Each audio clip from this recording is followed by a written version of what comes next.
discretion is advised.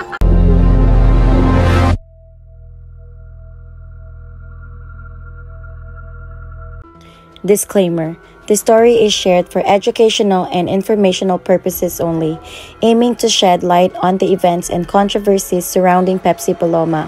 Some details remain disputed or unresolved, and the content is not intended to accuse, defame, or pass judgment on any individuals involved. Viewers are encouraged to approach the topic with an open mind and critical thinking. Akin, magsabi ka sa akin dahil hindi ko naiintindihan. Pepsi, sumagot ka! Nirape ka ba ni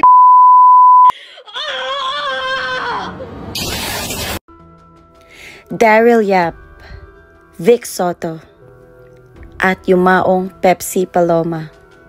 Sa episode na to, pag-uusapan natin ang isa sa pinakamainit at pinaka-controversial na issue sa showbiz ngayon. Ito ang pelikula ni Direk Daryl Yap na The Rapists of Pepsi Paloma. Sabi ni Yap, ang pelikula ay isang shocking truthful revelation na naglalahad ng katotohanan sa likod ng kontrobersyal na kaso ni Pepsi Paloma noong dekada 80. Marami ang mga nagulat at nag-react dito. Si Derek, anong mangyayari sa kanya? Sorry Derek, huyo ka na. Deserve mo sa kulungan. Oh my God! Libelious moving ato. Tama lang na magdemanda si Bossing Vic. At ito naman ang reaksyon ng asawa niya na si Pauline Luna. Morning po, ma'am. Morning po, sir. Morning po. Sir, maghintay po kami later, ha? Opo, salamat po. Reaction nyo? Katulad lang din ang reaction ng asawa ko. Pareho lang po. Of course, as parents and as his wife, naapektuhan po kami, but of course, ito po ang tamang sagot sa lahat ng ito. Gaano kasakit ito, Pao? Lalo't may... Like what I said, just like how any parent would. At ito naman ang sagot ni Vic Soto. Si attorney sasagot siya. Sa tingin ninyo, may politics. Ang tanong ng lahat, sa paglabas ba ng pelikula, ito ba magiging way para mabigyan ng hustisya si Pepsi Paloma? O isa lamang tong way para gumawa ng kontrobersiya? Paano haharapin ni Direk Daryl Yap ang mga legal na hamon laban sa kanya? So ngayon, pag-uusapan natin ang detalye, ang mga opinyon ng mga tao at posibleng epekto sa entertainment industry. So stay tuned and let's uncover the truth behind this explosive issue.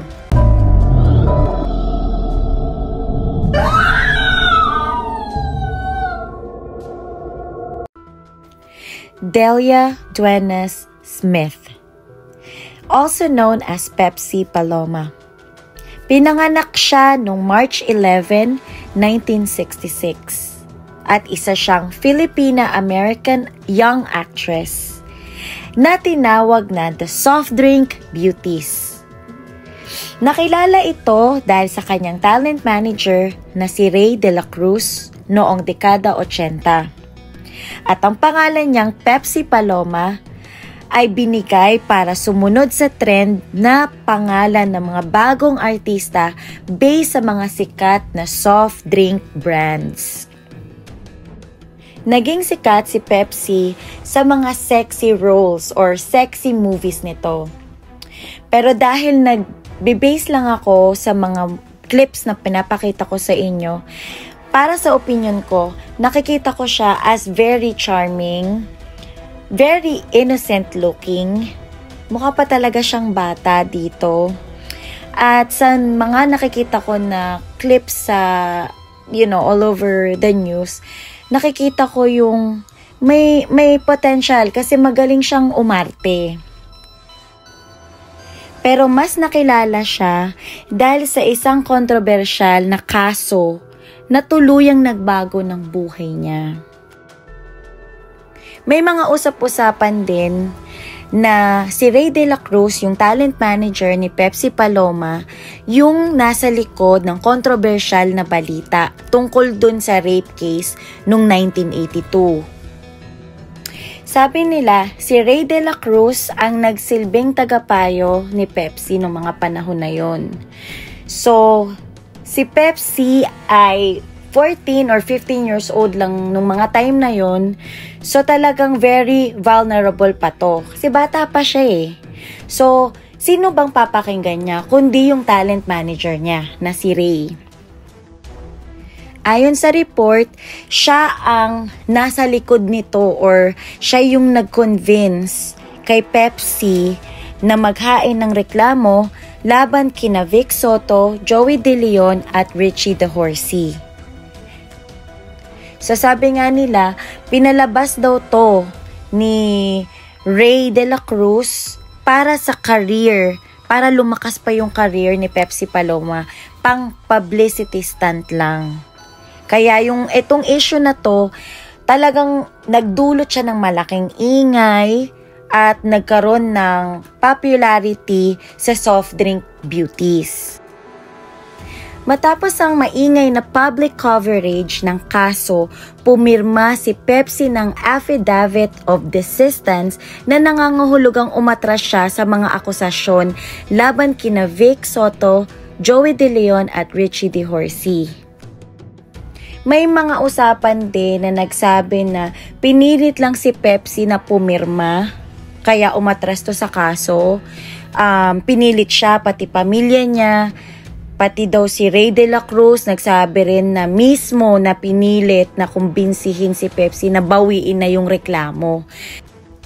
Meron ding report na si Tony Calvento daw ang nakipag-negotiate sa lumabas na balita at paghingi ng public apology para iatras yung kaso ni Pepsi.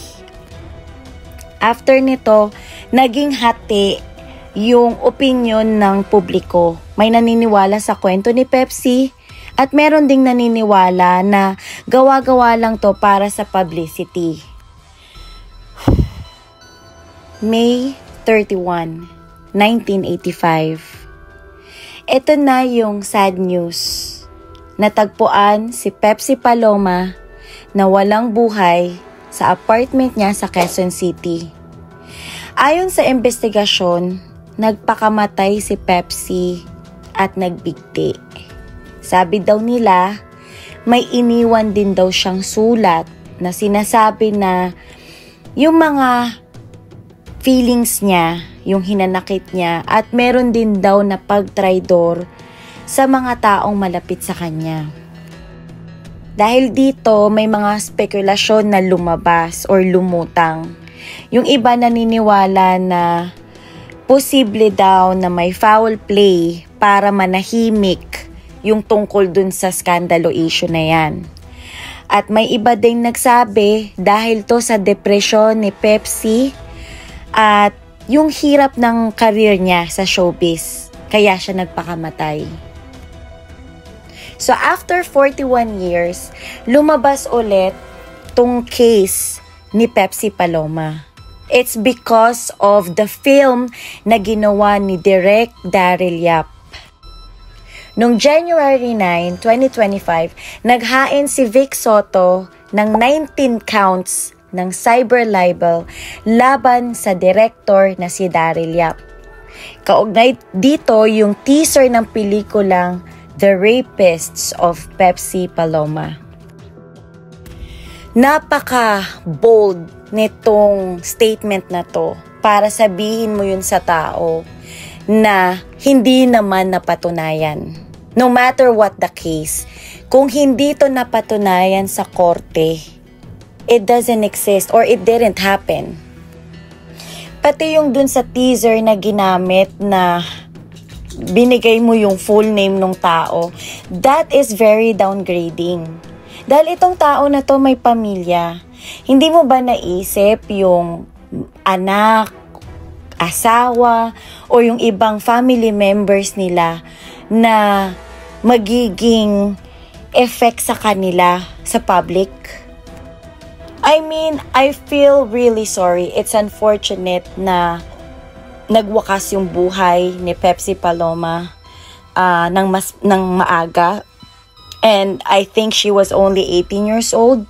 Pero, bakit kailangan maging accountable yung ibang tao doon sa nangyari sa kanya?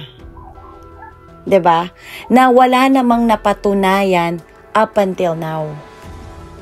So, sabi ni Yap, handa siyang harapin ang mga kaso at ipaglaban ng pelikula niya para ibigay ang kwento ni Pepsi Paloma. At ilalabas nga tong pelikula na to sa February 2025 pero baka ma-delay dahil sa mga legal na usapin tungkol dito. At ngayon, andito naman ang interview ni Vic Soto. Family na po, yung ganito, because it's been on social media, share. Baka napanood ni Baby. Siyempre, lahat ng pamilya ko, lahat ng kaibigan ko is behind my, is in full support sa akin. Kung ano man ang aksyon na sabi nga nila, kung ano man ang plano mong gawin, they will be in full support. Ipapatigil niyo po yung showing? Meron po bang ganon? Sorry? Do you plan po na ipatigil po yung pagpapalabas? Wala tayong may comment dyan. Wala kayong planong i-PRO bossing yung trailer or something? Si Atty. De la Cruz. Bossing, message na lang kay Direk. Baka may message kayo kay Direk Daryl Yap? Wala naman. Happy New Year. O sa mga taong nakapanood ng teaser bossing na baka hinusgahan ka na po? Kanya-kanya namang demokrasya tayo eh. Kanya-kanyang paniwala yan. Basta ako naniniwala sa sistema ng ating justisya. Kasi for purposes of balance po, has anybody from the production na ginagawa yung movie ever sought for your side? Wala. So walang kumonsulta, walang nagpaalam. So walang consent. So out of the blue, mayroong ganito, bossing, na parang, ay, sinisira, parang, sinasakyan ba? Kasi kilala ka pa rin bossing eh. Ganun talaga ang buhay. Sir, sa mga artista na gumanap, meron po ba kayong sa kanila? Wala, trabaho lang yun. No problem. Pero, bossing, gaano kasakit yung sinabing? Wala ba iba magtatanong eh? Ni-rate ka ba ni Vic Soto? Gaano kasakit yung bossing? Hinighlight kasi. No comment ako dyan. Sa akin na yan. You know naman, I'm a very private person. Hindi ako yung kuda na kuda. Bossing, sila na magtatanong. Thank you. Bossing, could you take us back to that first moment na nabalitaan or napanood mo yung teaser? Ano nga yung tanong mo? Paano niyo po nalaman na may teaser na gano'n? Kayo po ba yung mismo? Through my wife. Kasi ako naman hindi ako active sa social media, no? So, sa mga kaibigan lang and principally my wife Pauline. So ano po reaction niyo po nung napanood? Si Atty. sasagot Boss, na. beyond the conflict po, nag-expect po ba kayong apology from Daryl Yap or anyone from the film po? Sa ngayon, ginawa lang namin ng nararapat. Kung ano yung nararamdaman ko. Ito na po yun.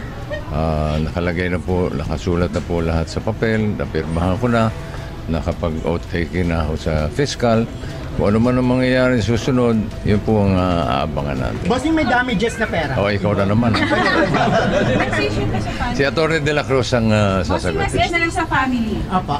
Family ni Pepsi Paloma. Meron po ba? Wala muna. No comment tayo. Sa family niya po? Sa family ko, salamat. Araw-araw ko naman silang nakakausap. Thank you sa support. At wag silang maglala. Kaya-kaya ko doon laban na ito. Sir, ano panawagan niyo na lang for justice? Ano kung gusto niyo maging outcome? Kahinat na nito. Atty. De la Cruz, siyang may say dyan. Salamat po. Thank you so much. Thank you. 19 counts po ng cyber libel. Bakit po 19? 19 na beses po na nagpahayag o nag-post ng mapanirang imputation yung respondent, kaya po 19 counts. Bawat post na mapanira ay isang count. Sino-sino po ang mga nirereklamo or pag kino-complain? Dito po sa criminal case, ang pinailan po natin is Mr. Daryl Yap. 19 counts of ano po, sir? Cyber libel. So bakit siya yun? Ang case po natin ay cyber libel, anyone who caused the publication. So siya po ang sinasabi namin nag-cause ng publication ng mga malicious and defamatory statements. Sir, how about yung mga nag-share na? Merong hiwalay na kaso para doon, yun po yung writ of habeas data na nauna na namin na i-file. Hinihintay na lang namin ang utos ng korte kung ito ay kinakatigan o hindi. Pero sa kasong kriminal, ang may kasong kriminal lang sa ngayon ay si Mr. Daryl Yap. At dito natatapos ang ating kwento. The controversy of Pepsi Paloma, the movie, and the battle involving Vic Soto. Thank you for joining me here on Danny Stories. If you find this episode interesting, don't forget to like, share, and subscribe for more stories like this. See you in the next episode, and until then, take care and stay curious. And you're watching the Danny Stories.